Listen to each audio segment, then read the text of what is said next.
Yeah, so I'll be starting soon. Just give another 3 minutes before I start talking. And then we'll take it from there. I'm trying to create a watch party on my wall, but I don't know how to do it. My ignorance on technology is just embarrassing.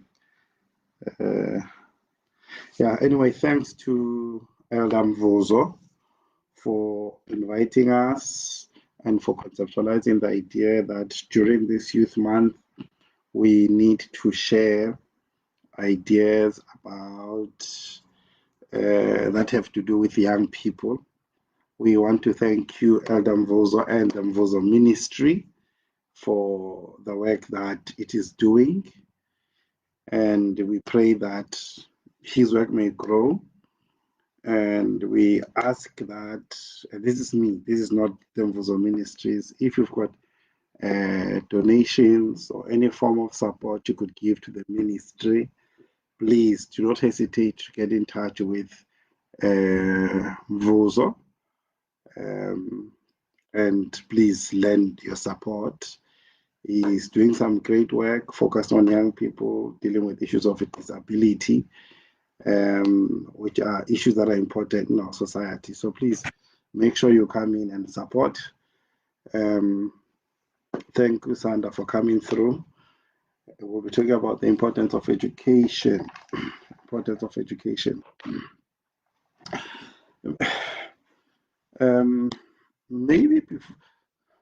Maybe before we start, I should just give people. I decided to take a different approach today. I'm going to start anyways. I've decided to take a different approach today, and do something that I usually don't do. Something that I usually don't do. Against my better judgment. I don't love doing it because sometimes people can misunderstand it. Sometimes when you talk about education and the importance of education, it's easy to read, from big books, brilliant ideas about education. I thought today, maybe before I do that, something that I don't want to do today, maybe I should share with you my personal journey with education in South Africa. Maybe I should just do that. My personal journey, my personal story with education. So that people so when we talk about the importance of education, we're not talking about abstract ideas in some books. We're talking about lived experiences. I want to share with you my lived experience with education. So that people get a sense. Sometimes people see us, in different platforms talking, people saying, hey, this guy is Dr. Molefe, and all of that. And people, sometimes they can think, there's something extraordinary about us, or we are blessed of God, and miss the real humanity and how ordinary my life and the life of many other people that we think are extraordinary, how ordinary those lives are. So today, I think that's the approach that I want to take, just to share with you the importance of education from my own perspective as an individual. From my own perspective as an individual, my life story, my journey until I got to where I am. I'm not far at all, but I think there are many young people who are much younger than me, who are looking for encouragement, who want to get issues about the importance of education. And for me to share my story in this platform, I think it will help some people. So that's the approach I'm going to take today. I'm not going to be complicated, discuss concepts to confuse people. My approach today is going to be a basic one where I share my life history, my story, and encourage young people about some of the challenges, some of the victories, and the journey that I went through. I think that's what I will be doing today, just to share my story, so that sometimes we gain courage, we believe in ourselves, and stuff like that. That's what I'm going to be doing. Okay, let me start. So I was born in Soweto. I won't say when. I was born in Soweto. I was born in Soweto in Baragwanath Hospital. You know, so I was born as a young man. I grew up there. I grew up in Joburg, in Soweto, between three areas. I grew up in Soweto.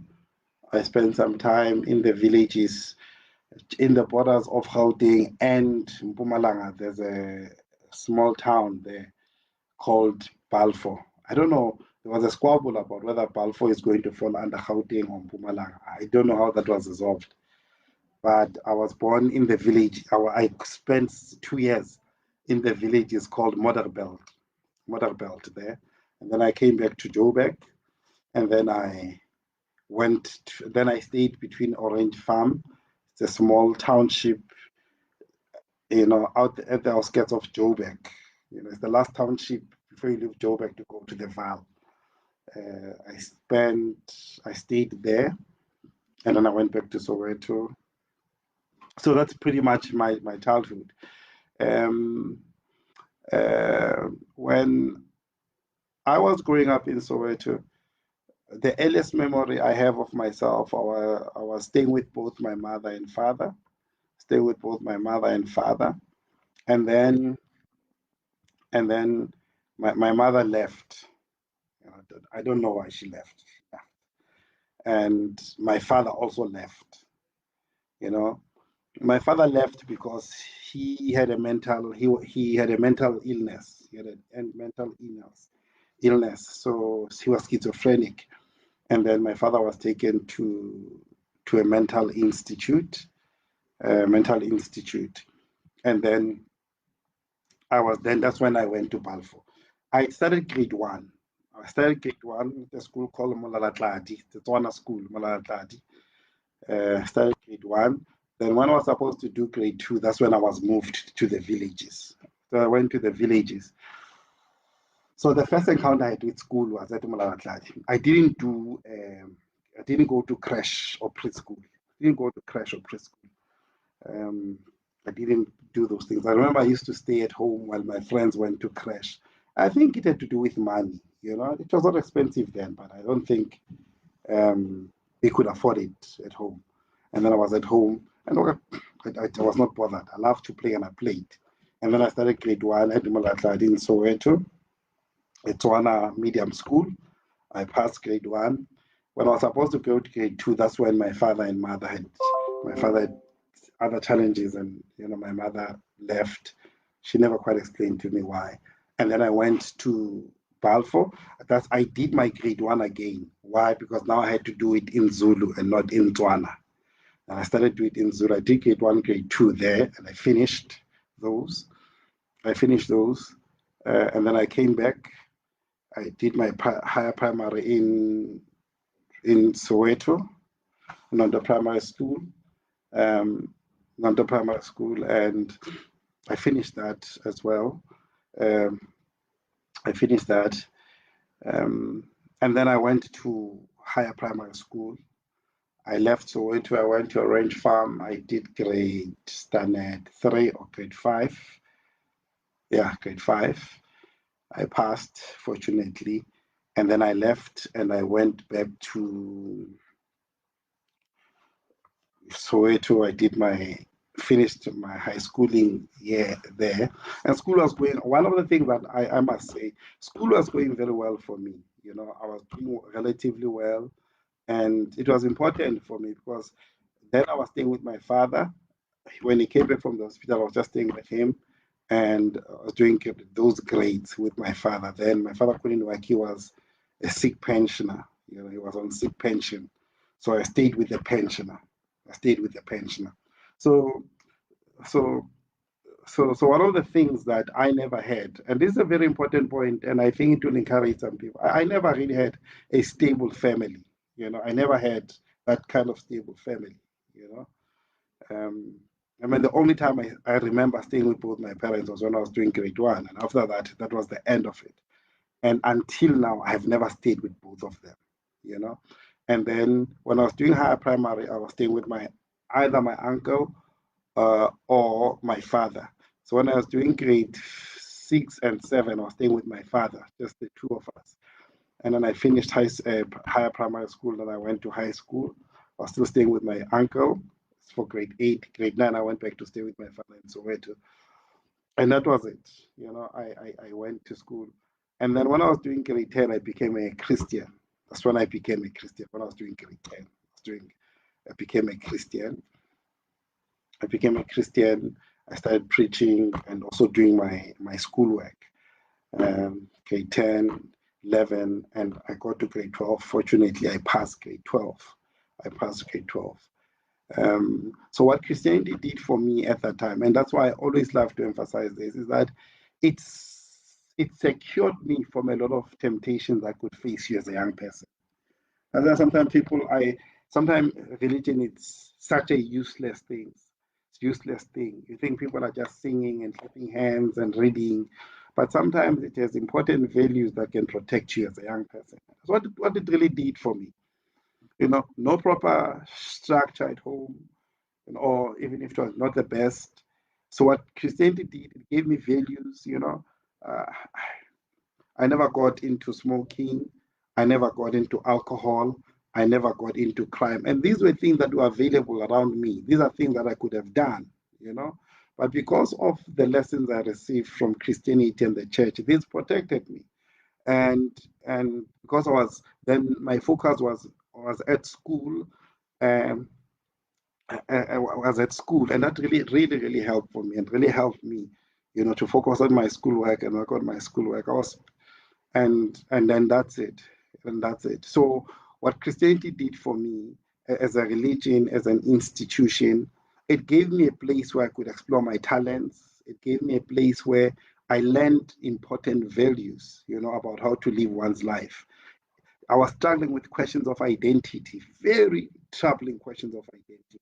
You know, people who are dark like me, we know in townships, people don't quite appreciate you. Those are questions I had to grapple with, as a young boy. And Christianity helped me to deal with those questions. You know. I remember the verse by Paul, I am what I am by the grace of God. Those were verses that really started helping me to rethink my identity. So I was grappling with those issues. Um, and because my family was the poorest in my street in Soweto. Was the poorest. I mean, we were the last house in my street years after to receive electricity. So when electrification happened, other houses got electricity, but we couldn't afford it, so we didn't have electricity. Right? So we're the only house in my street, remember very well, that didn't have electricity. We're still using candles, until years later that, another person helped us, and then we could afford electricity. So just our conditions of poverty, just staying with my father who was mentally ill, those kinds of challenges, you understand? But one thing was very clear to me, I had my Christian values. I started reading the Bible, reading the material from the Spirit of Prophecy, and also reading my books. I got into a culture that helped me with that. I had good friends who surrounded me, and then I did that, and then I finished high school. When I was doing grade 10, I joined the debating team. When I joined the debating team, I was a nobody in the debating team. There were stars there. There were still stars of the debating team. So I was just part of the debating team. Grade 11, I was just part of the debating team. I was still not a star, but there were serious people who were real stars in the debating team. Grade 12, things changed. Grade 12, things changed. Now, the people who were stars in the debating team, they used to win because one of our teachers, and I won't mention his name, very smart and brilliant guy, used to write speeches for them. Now the competition changed. Now they couldn't write competition. You're given an hour away from the teachers to prepare your speech. And now those people who were stars were good readers. They were not thinkers. And that's how some of us were saying, my guy, we think you've got something that you can offer in terms of thinking. So please come join the team. You're one of the speakers. That's why I became one of the speakers. and I became one of the speakers. So, so, so the debate was to happen at Wits. So our coach was at Wits University, and some of the debate was to happen at Wits. So we had to go meet our coach. I'm doing matric at that time at Wits. So I went to Wits and we met my coach. While I was there, that's when I got forms to apply at Wits. I didn't have a plan to apply for university, didn't even have a plan. But that's how I got the forms to apply at Wits.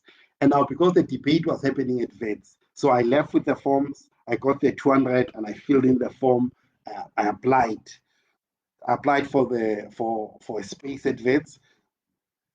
I applied for a space at Wits. We debated. Unfortunately, we won the debate.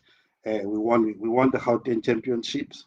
That was 2001. We won the Gauteng Championship, and then I debated until to the national final. I lost to Northern Cape in the final. I lost. So that was my matric year. So I got to it by accident of being involved in the debating team.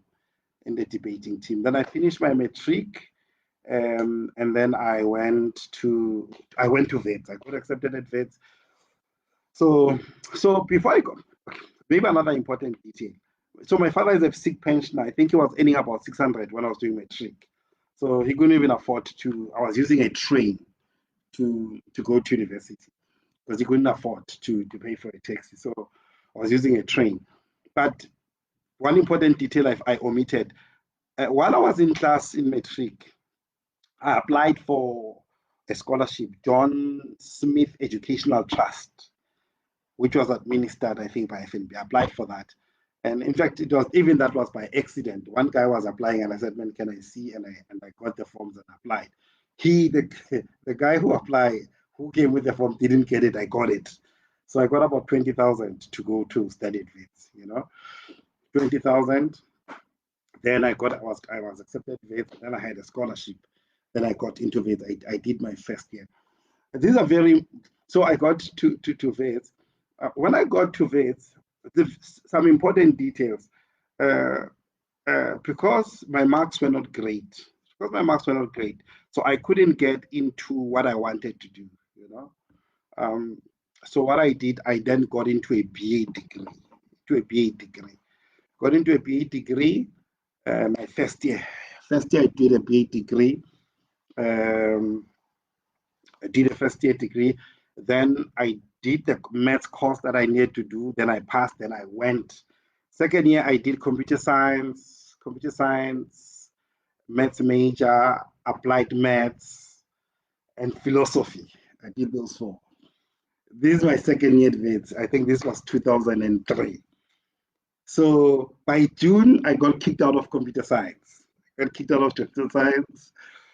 I dropped applied mathematics because I couldn't hear what they were discussing. They were talking, but I didn't hear what they were saying. And I also failed maths. So by end of the year, I passed one course. I passed philosophy. So I failed everything in maths philosophy. I remember I didn't even show my father my results. I hid them. I hid the results. But I had failed. I just passed philosophy. Even when I say I passed philosophy, first year when I was doing philosophy, I got 54. Remember, a friend of mine, Chris Mtseng, I asked him to check the results for me. He said, hey, in fact, go B. And I said, what did I got? And he said 54. And I was celebrating. So I think he was expecting 80 or 70 or something. I was just happy. I passed. I got 54. In fact, I think I got the lowest marks in that philosophy class. I got the lowest marks in that philosophy class. Okay, let me tell you something that's interesting about that philosophy class. When I was doing my first year philosophy, 2001 at Wits, we were taught by Professor Leon. So Professor Leon comes to class and he says, look, I've been teaching for more than 20 years.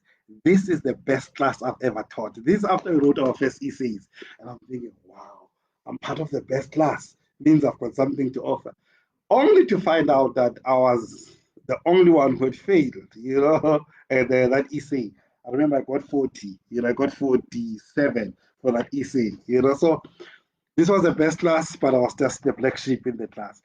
So this is me trying to show you so that So I said I did my philosophy. I was doing well in philosophy, and then second year I tried applied maths and computer science, and didn't work out. Just didn't work out. It was I was doing BSc now, so I did BS. I went, okay, I want to be finished in about 15 minutes. Just, yeah. So I want to summarize and give you what I think are important things to take home. So BSc, then I did another year of BSc where I took philosophy, psychology, and other courses that were not BSc related. When I was advanced, they said, man, you won't be able to graduate with BSc degree because your course, your modules are not BSc. Then I jumped back into the BA stream. Note, I started my first year at Wits University in 2002. I finished my first degree in 2006. All right. So it's 2002, 2003, 2004, 2005, 2006. It took me 5 years to do a 5 years to do a 3-year degree. Took me 5 years to do a 3-year degree, right? Even then, so that's the first point that I want you to appreciate. This is the first point I want you to appreciate, right?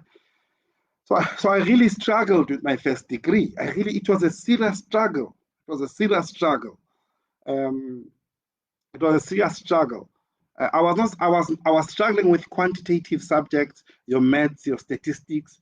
I was not struggling with qualitative subjects like your philosophy, your psychology, your sociology. I was not struggling with those at all, right? So my mind was wired along those and not so much around quantitative stuff, right?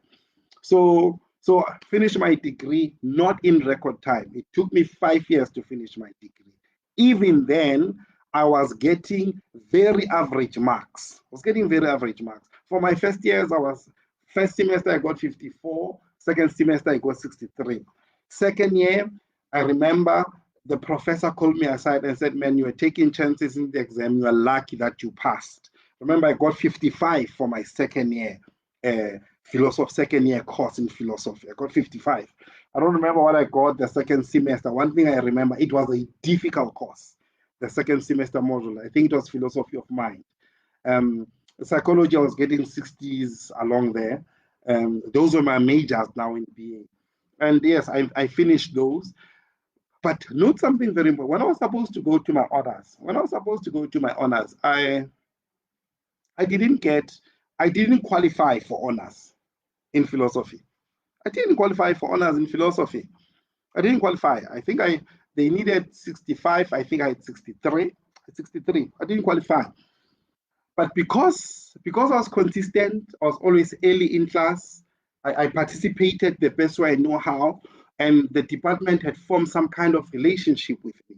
They were able to say, man, we know your abilities, we know you are committed, we'll give you a chance to do your honors. You see? And then I did my honors in 2007. I finished my honors. In 2007. Then the lights were starting, to be bright. 2008, I went to this business school to do another qualification. It's called a PDM, Postgraduate Diploma in Management. I went and I did that. I finished that, but I couldn't afford to pay for all of it in 2008. So I had an outstanding fee of about 13,000. The whole of 2009, I was not studying, looking for that money. Whole of 2009. Got studying, looking for that money. It was a struggle, believe you me. At times when I was praying, frustrated, not knowing what's coming, what's not coming. Because in my mind, I thought if I get that qualification from the West Business School, it will be easy for me to get a job, And it was a struggle. Then that December of 2009, I talked with my friends.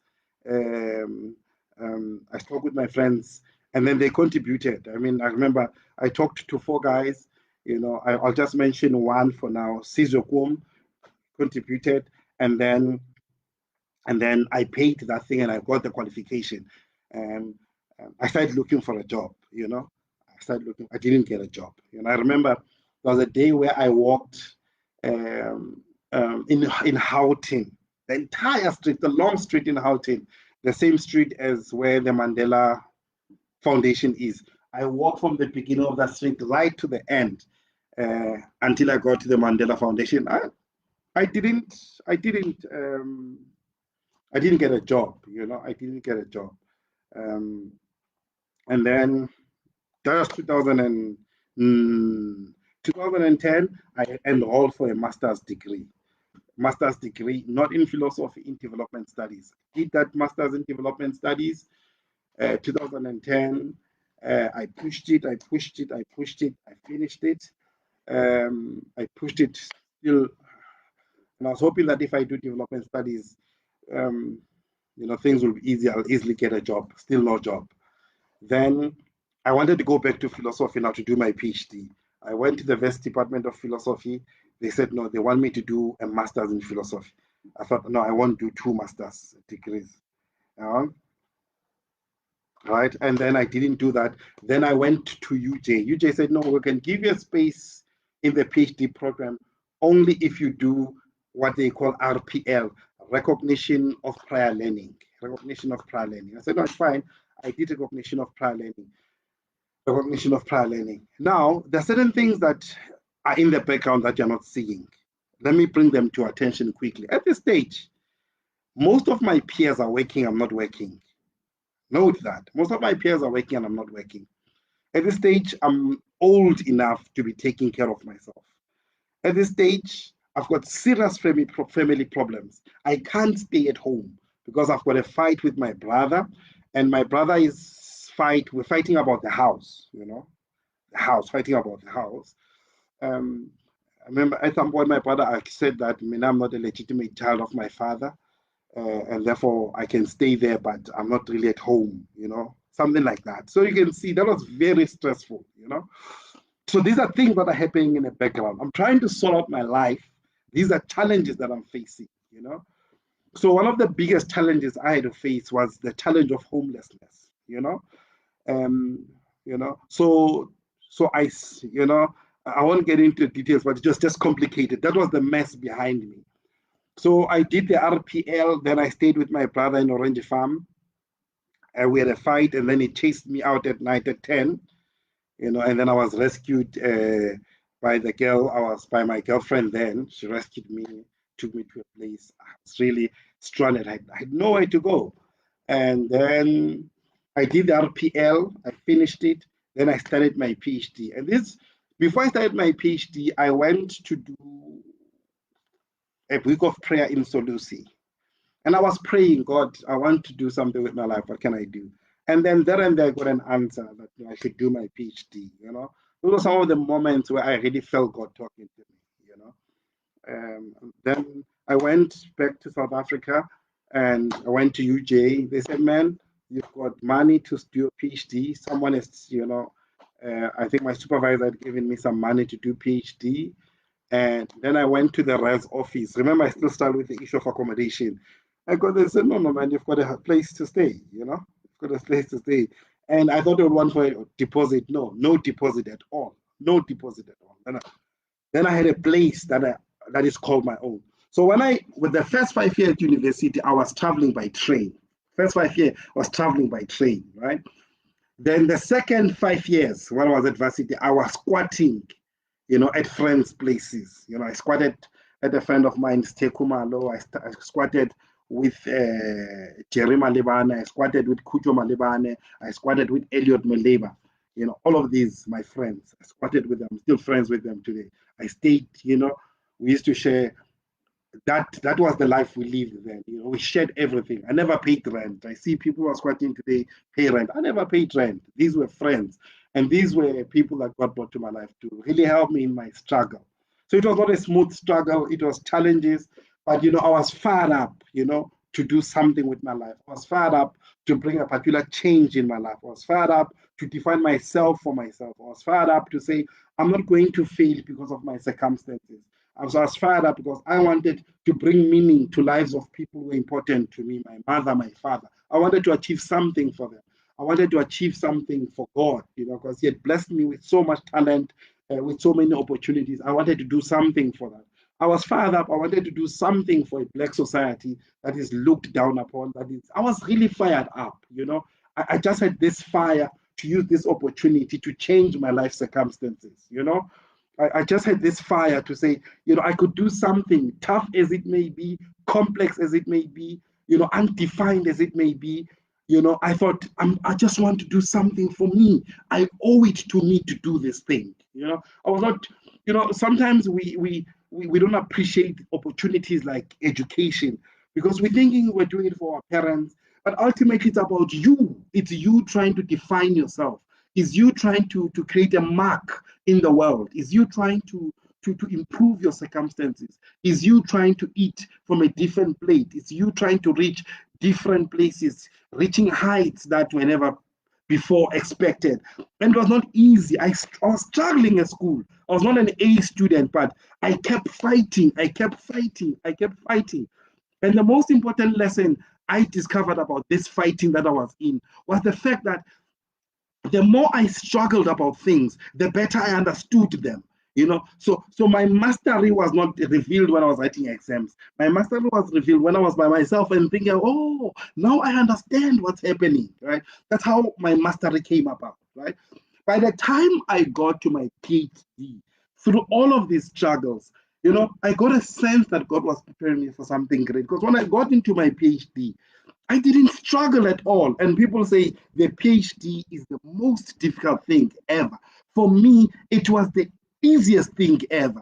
Right? Because in my thinking, it was God preparing me for it. It was God preparing me for it. Right? I was able to finish my PhD below record time. And you know, this thing for me was a miracle because by the time I finished my PhD, you know, by the time I finished you know, I remember one professor from UJ came to visit where I was working at the time. He says, man, he was so surprised. He didn't think, you know, I would finish it so soon. And it was finished, you know, it was really finished, right? It was really finished. So for me, why education was important as is important, it's because one, as a black child, I knew that I don't have connections. My father didn't go to exile. My father is not a businessman. My father is not rich. My father didn't have a professional job. My mother had struggles, which she never quite explained to me, but she's my mother nonetheless. I didn't care about her struggle, you know? So for me to be able to navigate life, I needed to look at the opportunities I had at my disposal. And one of those opportunities, you know, that I was granted by was education, you know, was education. And that for me was an opportunity I could use for myself, for for for for for my other commitments, like my Christian commitment, and for my community at large, right? And when I took that opportunity, I embraced it with both hands. I embraced it with both hands, right? Because it could do something for me. It could do something for me. I'm standing here, I'm talking to you. It has done something for me. It has done something for me. One of the biggest fears I had personally, one of the biggest fears I had, and that's why I'm saying God, I see God in my journey. It's that the fact that people used to ask me. I remember one friend of mine, one friend of mine, brother. We used to go to church together in Snawana, Mdora Mahamba. One day he asked me, "So man, where are you gonna work? Where are you gonna work?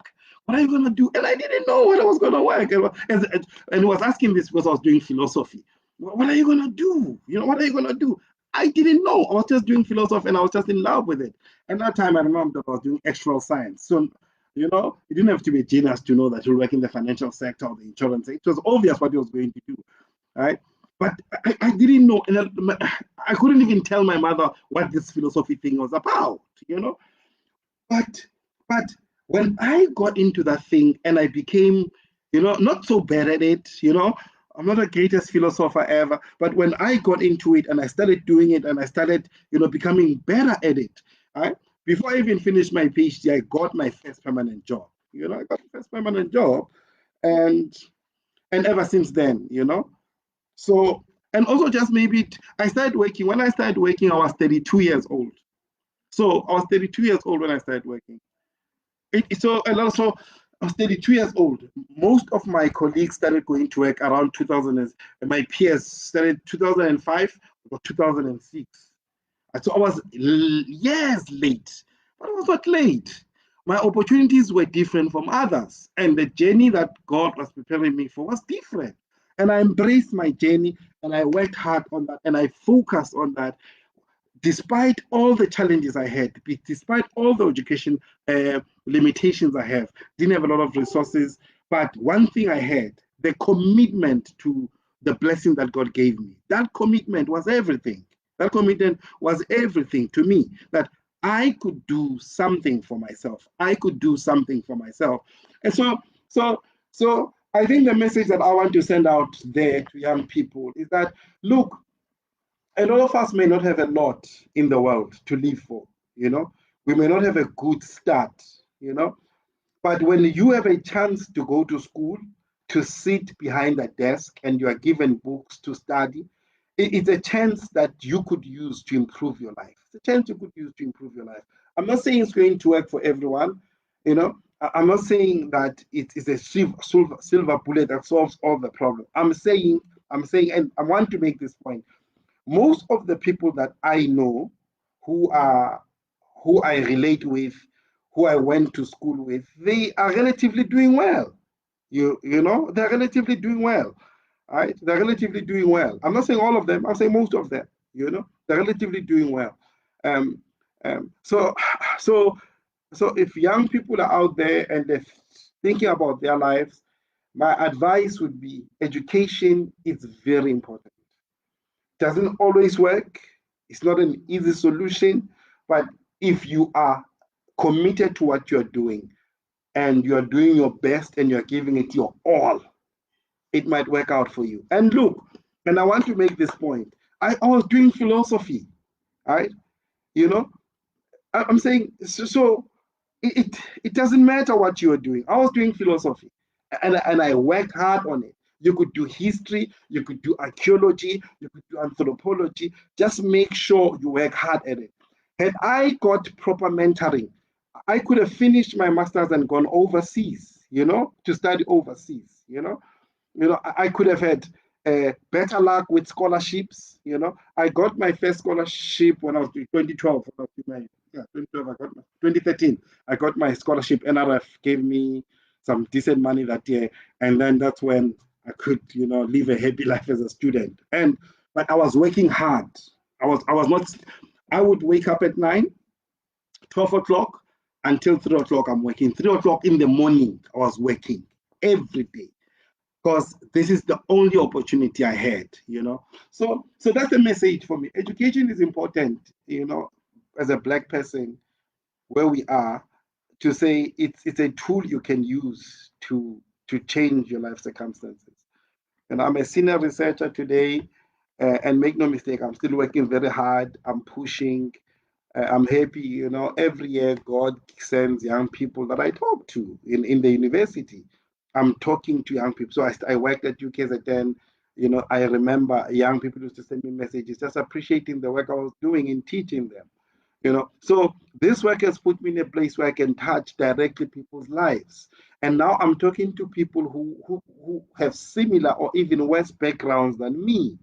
A lot of people don't understand the work we do. We're like parents. I was talking to a friend of mine, and he says this student comes to his office, and I've seen that boy before, and he says, this boy said to me, can you be my father because I don't have a father? These are people who come to our space to learn.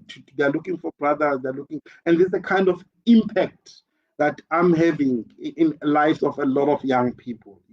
So for me, it's not about the debates and all of that. Those are beautiful. I love them. But we're getting to shape young people's lives in these institutions. We are getting to minister differently. We're speaking to people's low self-esteem. We're talking to people who come from broken families. I come from a broken family myself. We're talking to people who have no confidence that they can do anything in the world.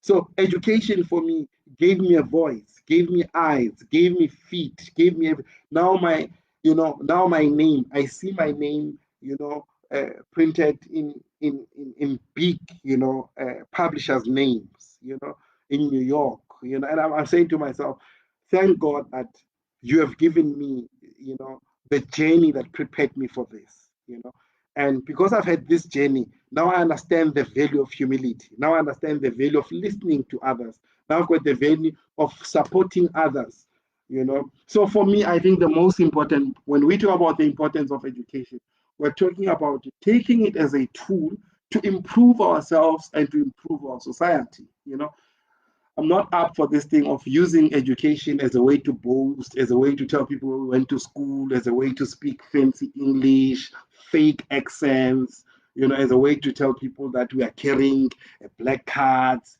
we're driving fancy. That's not what education is about, ultimately. Education, ultimately, it's about making us better people.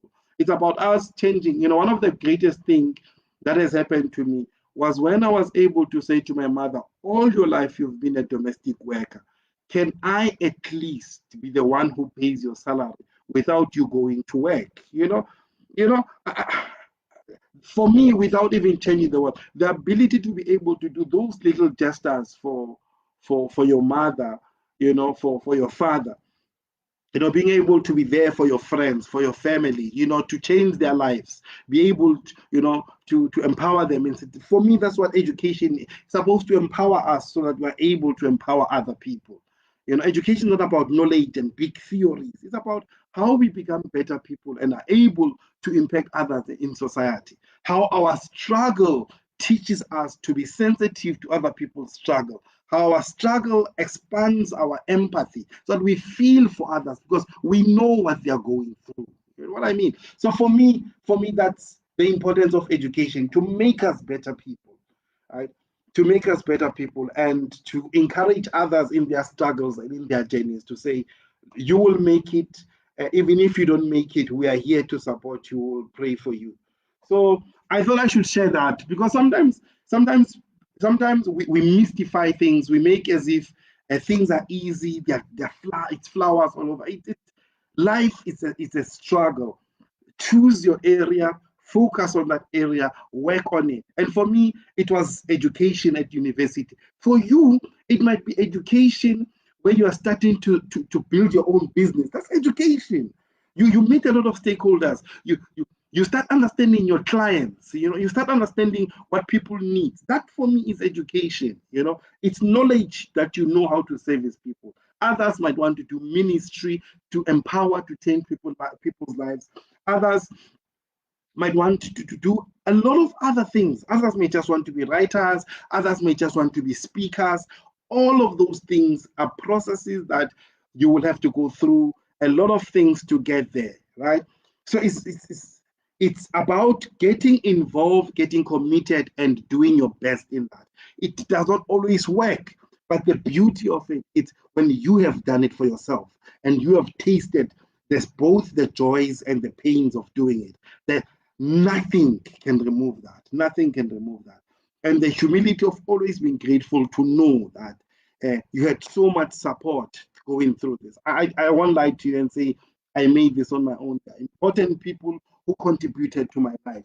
This afternoon as I was working, I was thinking about one of them, Mam Tabia. I was thinking I owe this woman a call just to say I wanted to thank you for being the hand that God could use to improve my life. She came through for me in a great way. In my journey, she came through for me. So I thought when we talk about the importance of education today, to think about your own journey, let me share with you my journey with education. So in total, I went to university in 2001.